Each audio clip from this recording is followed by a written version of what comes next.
صواريخ بالطبع، هكذا يا فخاي كان الأطفال والنساء يحملون صواريخ.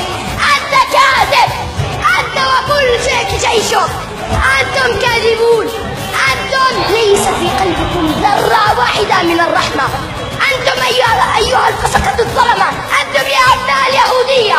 والله والله والله سنحرر فلسطين، والله سنسجد ركعات شكر لله، ولكن في المسجد الأقصى إن شاء الله سنحرر فلسطين، وسنطردكم وسندوس على آخر جثة صهيوني لعين في غزة بأرجلنا الشريفة، سندوس عليكم إن شاء الله.